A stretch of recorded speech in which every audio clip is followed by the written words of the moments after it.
What's up, guys? Welcome back to Classic Octane. I am Taylor. The name of the game today is going to be the custom battery box, and then starting to kind of clean up some of the electronics. We'll go ahead and throw on the new regulator rectifier and see how much room we have to play with to stuff everything under the seat. Let's do it.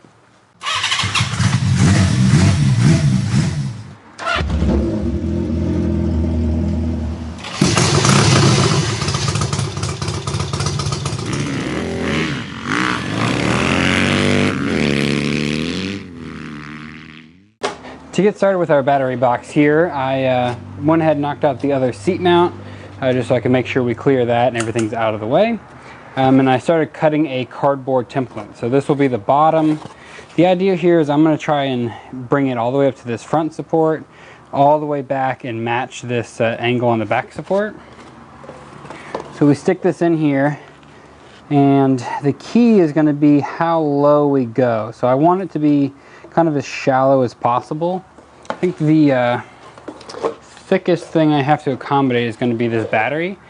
Beauty of lithium ion is I can mount it on its side, so that's all we have to really clear, and then, you know, maybe a little bit of leeway, half an inch or so.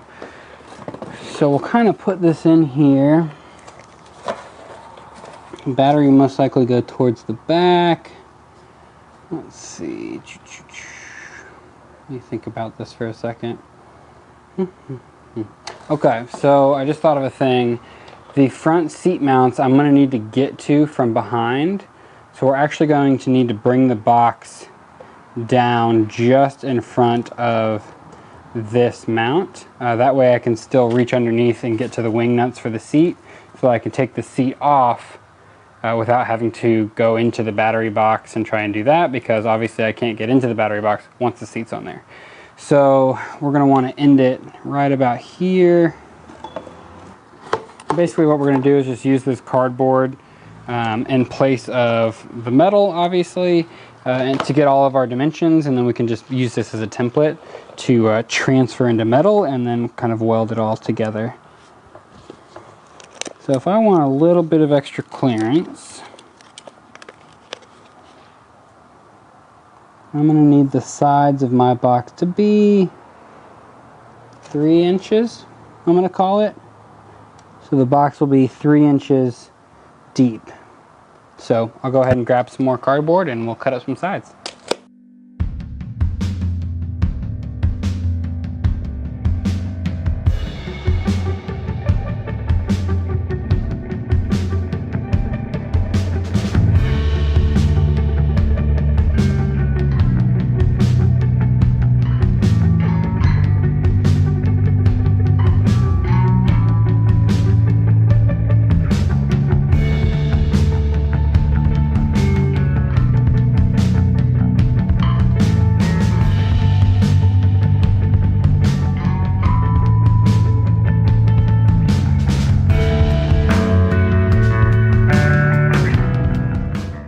Got the general outline made up. So like I said, it's about 3 inches deep, which is just deep enough for the battery to kind of go back here and still have a decent amount of clearance for the cables and everything. And then obviously the rest of everything can kind of fit up in the front here. I like to leave some open in the front, that way this isn't like totally sealed off, and we obviously want some airflow to get to the voltage regulator, and you know, we don't want anything to get like too hot in here. So I leave the front kind of open. I'll have to figure out how I want to do it on this one, whether I want to like just notch it out. Sometimes I'll leave the bottom open and then I'll close up the top, and then that's where the cables can feed in, and also air can kind of come in up and over. So we'll have to kind of figure that out, but I'm going to transfer some of this to metal. So I got a big piece of 24 by 24 16 gauge sheet metal. I just got this from Tractor Supply. It's much cheaper if you go to like a metal supply warehouse, metal supermarkets or something like that.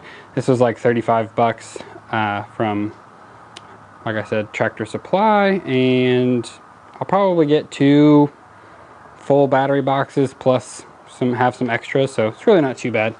But basically, since I don't have a metal bender, unfortunately, one piece is going to be this side, another piece is going to be that side, and then I'm going to try to make the bottom, I don't know, it may end up being about 3 pieces and then one across the front. So I'm going to go ahead and transfer it to some metal, start cutting it out, and we'll kind of see how it works. Got the bottom made up and the 2 sides, so I just tacked them in place right now. Basically what I'm doing is just kind of test fitting, making sure everything looks good. I used a square to make sure that these, walls were where they should be. I want to make sure it's far enough forward that I can have a full wing nut on here and it won't contact the back. So a little bit of clearance there. I think I'm going to need to notch these front little lips off right here just so that they can kind of give me a little more clearance since these bars tend to come in a lot. So I am just going to trim off maybe like 1/2 inch down, like a little 1/2 inch square kind of off of each one of these corners. And again, like I said, that'll give us just a little bit more clearance. Once I verify that, then we will make this back piece, tack that in place, and then we'll be ready to kind of put a little bit more permanent welds on there. Got the back piece all made up and tacked into place. So this is pretty much what the box is going to look like. Like I said, I will probably do an additional piece across the top here, but leave a bit of a gap on the bottom for airflow, but I do want to close that box off so we have the strength. But again, want some airflow through here, up and across the back. Well, there'll be a small gap underneath back here for the air to kind of come out right near the rear tire. So I'm pretty happy with it. Let me know what you guys think in the comments. Obviously when it's painted black, it'll kind of disappear a lot more. So what I might do now is throw on the seat in the tank, just so I can get a kind of a general idea of what it's going to look like, and then you guys can tell me for sure. So with the seat in the tank on, I think it looks pretty good. I mean, obviously with it being bright silver right now, it sticks out quite a bit, but I think once it's all painted black, like I said, it should be pretty darn open in there. So the whole idea obviously is to have a pretty good size of this triangle open as much as possible. So without going like super shallow battery and kind of, we have a ton of electronics to fit in there. I think this is about as shallow as we can make it. So I'm going to keep just pushing forward with this one. This is almost identical to the ones I've built in the past, and I think those have turned out well. So we're going to keep going. Like I said, I do need to finish weld it and do some more work on it, but I'm not going to bug you guys or bother you with all of that. Here's what I'm thinking for some mounts. So this is just a piece of angle iron. I just tacked it on there right now.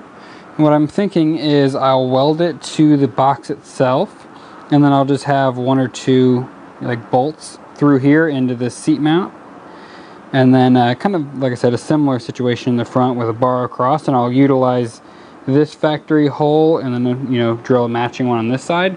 This is a flat kind of piece that's from the factory, so I might as well utilize it. So I can just basically put a flat piece right underneath and then weld it to each side of the box over here, and then we'll have a front support and a rear support. Alright guys, I've run out of time for this week, so that's going to be it for this week's video. In the video next week, we'll continue on. I want to bust out the TIG welder and get some practice finishing up the welds on this battery box. I feel like it'll be a good project to get a little bit more TIG practice on. We'll finalize the mounts and then kind of move on to more stuff after that. So appreciate you guys watching every week. Tons of new subscribers. If you haven't subscribed yet, make sure you do that. And throw a thumbs up on the video if you liked it. Thanks for everybody who's been ordering shirts and stickers.